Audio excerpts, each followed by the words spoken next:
Gostaria que o senhor falasse sobre a origem do cânon e como se deu esse processo de formatação do cânon do Antigo Testamento. Isso é muito interessante porque, na verdade, a palavra cânon ela não era originalmente uma palavra teológica.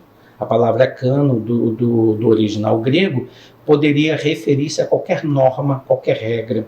Por exemplo, na arquitetura, uma grande obra arquitetônica ela poderia servir de cânon, de norma, de regra.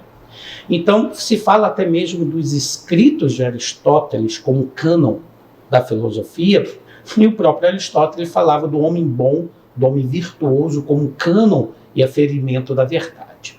Consequentemente, dentro do Novo Testamento, Paulo usa a palavra cânon para se referir à norma, à regra, mas não diretamente para se referir a um conjunto de livros oficiais usado pela igreja.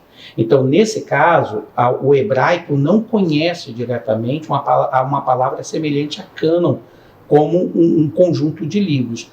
Tem lá em Ezequiel, no capítulo 40, a palavra hebraica kaner, que tem o sentido de régua, mas não tem o sentido de coleção de livros. É o que mais se aproxima. O hebreu ele tinha uma outra expressão que traduzido para o português significava mãos limpas ou mãos sujas. Um livro que eles consideravam inspirado por Deus, eles diziam que sujavam as mãos. Era uma expressão equivalente ao reconhecimento oficial da comunidade judaica da inspiração daquele livro. O nome, na verdade, cânon, para designar os escritos do Antigo e do Novo Testamento, ele foi usado inicialmente por Atanásio, no concílio de Laodiceia, em torno de 253, para se referir ao conjunto de livros aceito oficialmente pela Igreja. Então, no cânon citado por Atanásio no concílio, são citados exatamente os 39 do livro do Antigo Testamento, como nós conhecemos, e os 27 do Novo Testamento, como nós conhecemos. E nesse caso, Atanásio foi o primeiro cristão a usar a palavra cânon para se referir a um conjunto de livros inspirados que serviam para a identidade da igreja cristã. Então, era um termo para designar livros reconhecidos pela igreja. Só que isso trazia um grande problema, porque a formação de um cânon, ela se deu dentro de um processo histórico. A primeira questão que a gente pode verificar é o caso das perseguições.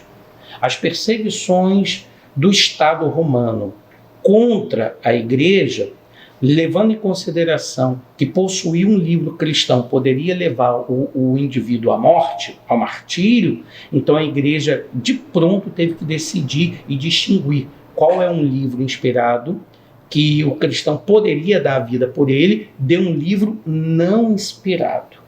Nesse caso em particular, a perseguição foi um dos motivos. Segundo, o herege Marcião, ele estabeleceu para si um próprio cânon, rejeitando os evangelhos, aceitando o evangelho de Lucas e rejeitando muitas das epístolas e aceitando apenas 10 paulinas. Com o estabelecimento de um cânon próprio que o herege Marcião fez, a igreja teve que se pronunciar a respeito dos livros que ele rejeitou, que era considerado inspirado pela igreja. Então, quando você olha sobre esse aspecto, esse foi o segundo motivo, mas teve um terceiro muito importante. Tanto aos escritos do Antigo Testamento quanto aos escritos do Novo Testamento, concorriam com eles os chamados livros pseudepígrafes, ou os livros apócrifos, do Antigo e do Novo Testamento, que circulavam na vida da comunidade cristã. Então, o Concílio de Laodiceia, ele fez um estabelecimento muito claro de livros que deveriam ser lidos na igreja. E o Concílio de Laodiceia estabeleceu somente livros canônicos. Depois, livros que poderiam ser lidos pelos cristãos em casa. E livros que não deveriam ser lidos pelos cristãos porque eram livros falsos, espuros e contaminavam a identidade e a doutrina da igreja. Então, desde cedo, a igreja teve que se pronunciar a respeito do cânon e, consequentemente, a palavra cânon passou a designar um conjunto de livros reconhecidos oficialmente pela igreja como normativo para a fé e prática e identidade da comunidade cristã.